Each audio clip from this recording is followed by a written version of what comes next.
Welcome to This Explainer. Today, we get to explore a truly fascinating concept together. We are going to unpack the exact mental software that creates generational wealth. We're talking about leverage and how the wealthy use different forms of it to build massive fortunes. Honestly, it almost looks like magic from the outside. Okay, let's dive into this and discover how this system actually works. To kick things off, I want you to visualize a super simple scenario. Imagine giving two completely different people $10,000 today.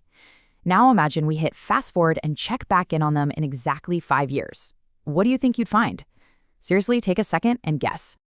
Well, for person A, you're likely to see a newer car, a closet totally packed with designer clothes, maybe a massive television that's, already obsolete. But if you look at their bank account, it's completely empty. In fact, they might even be in debt because all those shiny new things cost money to maintain. Then there's person B. They might be driving the exact same car they had 5 years ago. They might be wearing the identical watch.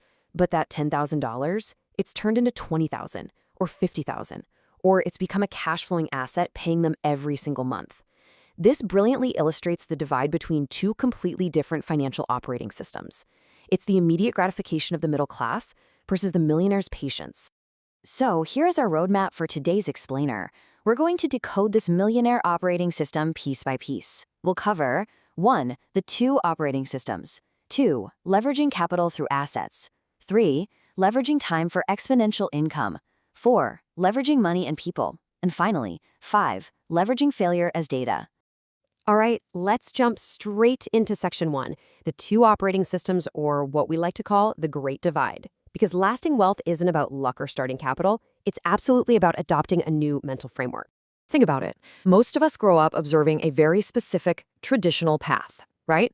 Get a secure job, save a little bit of what we earn, and just hope it's enough to retire on at 65. Traditional schooling strictly traps us in this mindset of working for money. But self-made millionaires, the ones building lasting wealth, they learn to execute the exact opposite. They learn how to make money work for them. Which brings us to section 2, leveraging capital through assets, redefining the rules. The most fundamental difference in a millionaire's mindset actually revolves around redefining two very simple words. If you ask the average person what their greatest asset is, they'll almost always say their house or their car. But Robert Kiyosaki completely shattered this illusion with a famous definition. He said an asset is something that puts money into your pocket, whether you work or not. And a liability is something that takes money out of your pocket. Your personal residence, it requires a mortgage, property taxes, maintenance, insurance.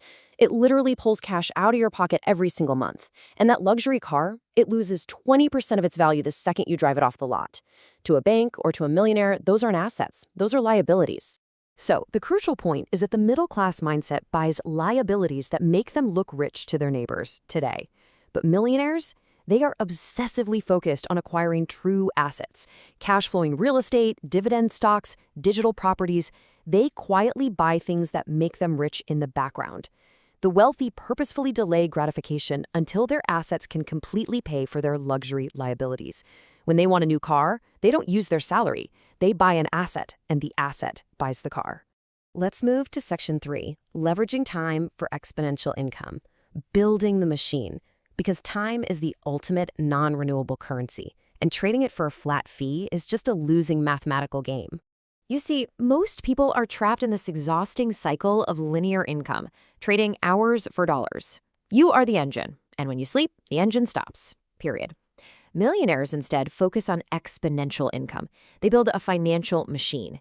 This could be a software company, a franchise, an investment portfolio. Now, building it takes massive time up front, often for zero return.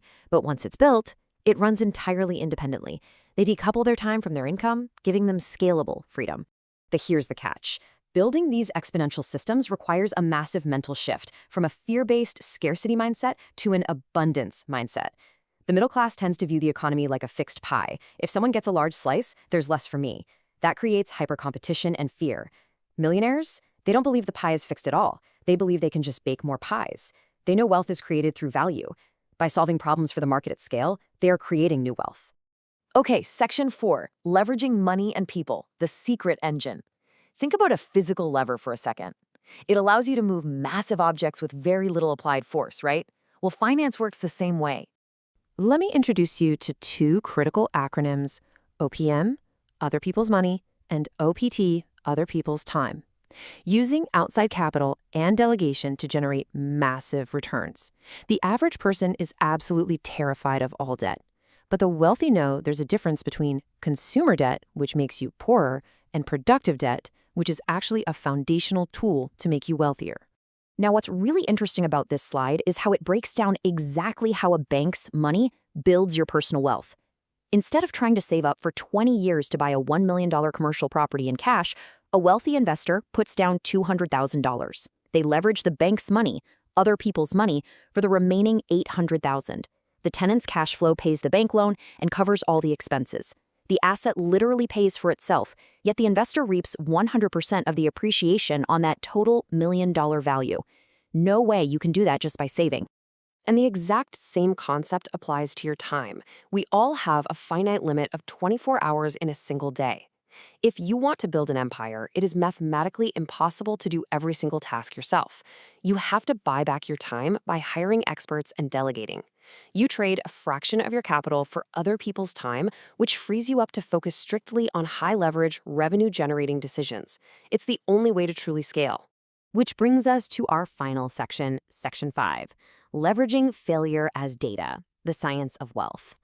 We have to challenge the educational system's conditioning that makes us avoid risk and fear making mistakes. Business and investing, they are simply experimental sciences. Look at these steps. 1. Form a hypothesis. 2. Test it in the market. 3. Extract the lesson. And 4. Adjust the variables. If a product doesn't sell, wealthy people don't say, "Oh, I'm a failure." They say, "Okay, the market didn't want this specific offer at this specific price point." It is merely a data point. It's not a defeat, it's just information used to run the experiment again, but better. And this resilience reveals a really profound truth. Wealth isn't actually cash. It is the mental software installed in your mind. You could completely strip away a self-made millionaire's cash, their properties, their businesses today. But you cannot strip away their resilience or their ability to negotiate, leverage. That mental software will allow them to rebuild their fortune twice as fast. So as we wrap up, we need to evaluate how you're playing the game. Becoming a millionaire doesn't happen by accident. It is the predictable mathematical result of this specific way of thinking. It starts with how you view the money in your hands right now. Are you spending it on liabilities for temporary comfort? Or are you deploying it like a soldier, sending it out into the economy to aggressively acquire assets and capture more capital to bring back to you? We need to stop asking how to get paid more for our time and start asking how to build systems that pay us when we aren't there. Step out of the scarcity trap, embrace those calculated risks, and seek leverage. The transition doesn't begin in your bank account, it begins in your mind. So I want to leave you with this provocative question. How will you leverage your system today? Thank you so much for learning with me in today's Explainer. Change that operating system and your reality will inevitably catch up. Keep building.